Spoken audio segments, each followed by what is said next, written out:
been in that moment? Yes.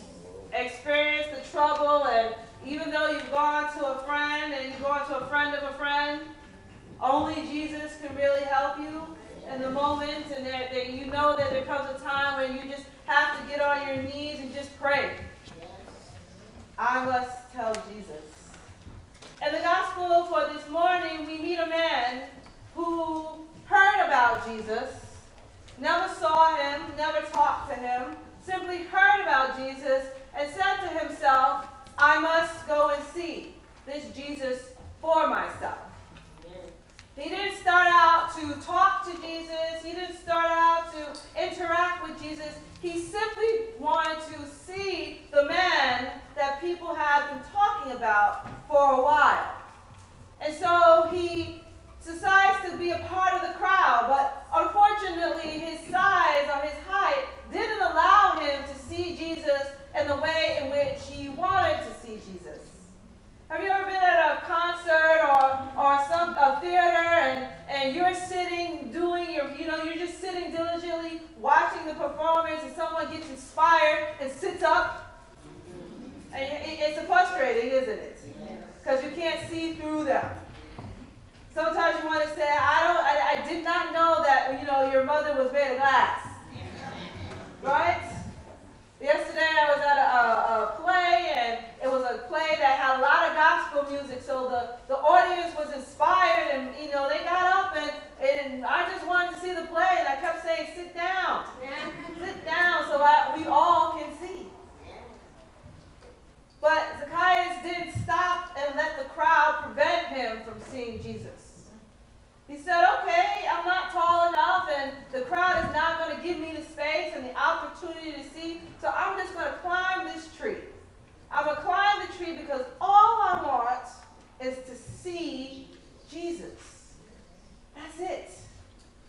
And as he climbs the tree, and as Jesus passes by, and there's plenty of crowd around him, probably shouting at him to do this and to do that, and, heal me here and heal me there, or tell my brother to do that, or forgive me of this sin, Jesus stops and sees him in the tree and tells him to come down because he's going to have dinner with him tonight.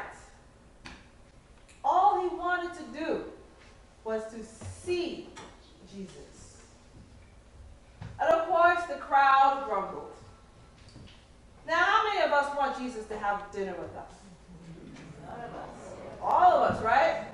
As long as he's leaving us alive when he's having that dinner, right? But, what if Jesus didn't choose you? Turn to your neighbor and look them up and down. Look them up and down, right? And they chose your neighbor. Jesus chose your neighbor over you. What are you thinking? Some of us are thinking, what's wrong with me? Some of us are looking like, yeah, Jesus needs to talk to you. But some of us, we will be grumbling nonetheless. And the crowd this morning was grumbling at the fact that how could Jesus pick Zacchaeus, a sinner of all things? Because, of course, none of them are sinners. All of them are sinless. Right? So Jesus says, come down here. And in that simple encounter, Zacchaeus decides to change. He decides that, you know what, Jesus, before you even come to my house, let me just confess now. Let me say that whatever I have done wrong, I will give back. My riches, I will give to the poor.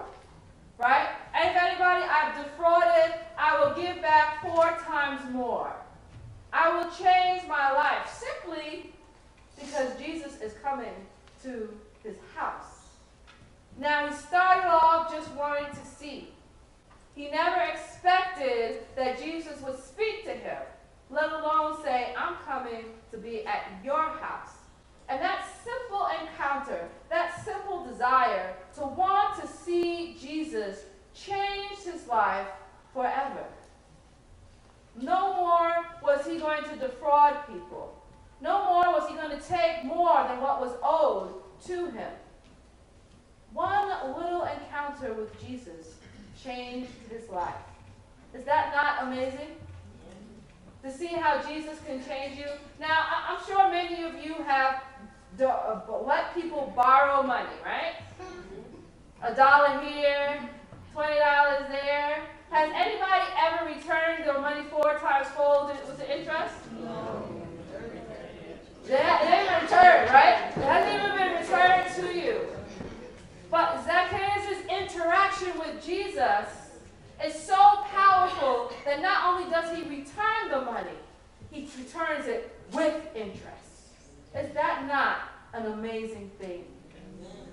That our encounter with Jesus can so change us and so move us in a direction that we didn't even think we could go, that our lives are forever changed. And all he wanted to do was simply see Jesus. And he got to eat and break bread with Jesus. And though the crowd grumbled, no one in the crowd could have done for him what Jesus did to him. None in the crowd would have been able to move him so much that he would give out of his blessings that he has received back and then some. When we encounter Christ in our lives, our blessings do overflow. Sometimes it's hard to see it. Sometimes it's hard to feel it. Sometimes you just want to just say, okay, Lord, just let me clean off the dust so I can just at least get a light into my life. But the blessing is there. And the question is, how far will you climb to get out of the clutter, the crowd of your own lives, to encounter and to see Jesus is there, that God is there? Are you willing to climb the tree like he did? Not to make the excuses that the crowd was in my way and I couldn't see Jesus.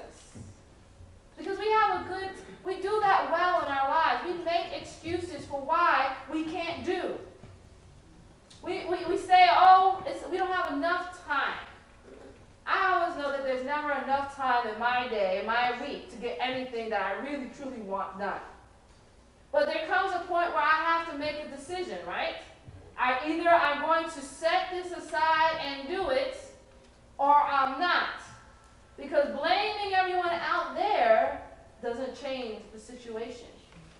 How far are you willing to climb in order to reach and seek Jesus for your blessing?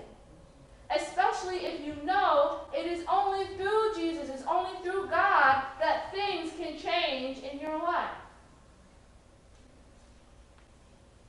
Zacchaeus didn't let the crowd stop him. He didn't let the crowd stop him when the first time, and he certainly didn't let the crowd stop him the second time when they began to grumble. Sometimes in life that you make the attempt to change, right?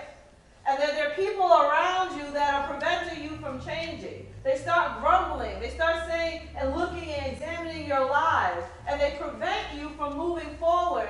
And again, you have the choice. You can either succumb to their grumbling, or you can press on to reach and climb like he did and encounter Jesus Christ, who will be able to change your lives in different ways and in different times and places. We don't know really what inspired Jesus to speak to him in the first place. Right? Jesus didn't enter and say, I must see him. And he didn't call out and say, Jesus, I need you to talk to me. But Zacchaeus did what he needed to do, and so he allowed himself to be in the right place at the right time in the right moment when Jesus was passing, and he looked. Jesus heard or just saw him above all of the crowds. And it's not to say that because you are a part of the crowd that Jesus passes you by. Absolutely not. He sees you too. But sometimes there are moments where some people seem, I'll put those in quotes, seem to have all the blessings and you are not getting any. And I put those in quotes because it's only from our perspective. Because if we really change our point of view, we would realize that we are blessed too, right? Amen. But it's our vision that prevents us from seeing. It's our excuses that prevent us from climbing up and up a ladder. It's our ability to play to the crowd who tells us we're not good enough. We're not smart enough. We're not tough enough. We're not wealthy enough. We're not, I don't know, whatever enough. All of those excuses that prevent us from reaching out to receive the blessing that we are entitled to because we are a child of God. You see, the last sentence, the last verse 9 in the gospel says, "Then Jesus said to him, 'Today salvation has come to this house, because he too is a son of Abraham.'" We are all children of God. And no matter what people think of you, nothing in this world can change the fact that we are children of God and deserve God's mercy just like anybody else. And so Jesus doesn't look at the crowd and say, "Oh, well, they're grumbling and let's just keep it moving because the crowd is grumbling." He stops. He eats with him. He breaks bread with him. He enters into his house because he is a child of God. Would it not be amazing, as I often say, that if we treated everybody like they were children of God, whether or not their status in life, that we would love and not grumble against what people are doing and just say, "You know what? I'm going to love you like God loves me. I'm going to journey with you like God has journeyed with me." When people get married, we are happy for them for the most part, right? Some of us single are like, "Oh, when am I going to find my special one?" Right? But for the most part, we're happy. But for the most part, when people get pregnant and have their babies and they're healthy and everything's perfect, we're happy for them, right? Let me ask you something. When people get out of jail, do we praise them? When people stop drinking and turn over and give up their addiction, do we praise them? We do? We should. We're supposed to. But I'm not asking about what we should and supposed to do. I'm asking, do we do? We got a mix. We got some people who say, "Yes." I'm glad for the yesers. But I do realize we live in America. And we don't often give people second chances.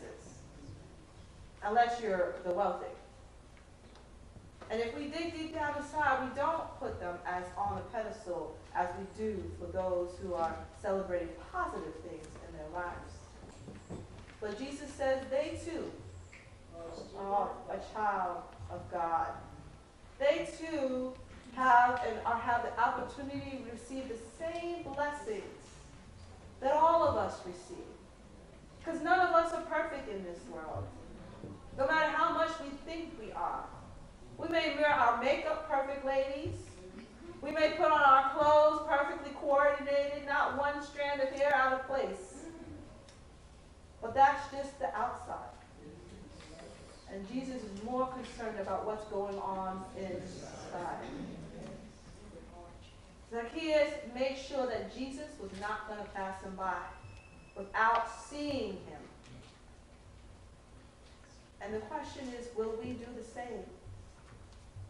Will we do the same? Climb above, not make excuses for our lives of what's not going right, blaming everyone out there. Because let me ask you, has all the blaming ever changed anything? So why don't we just try something different? Why don't we just try to put our trust in God?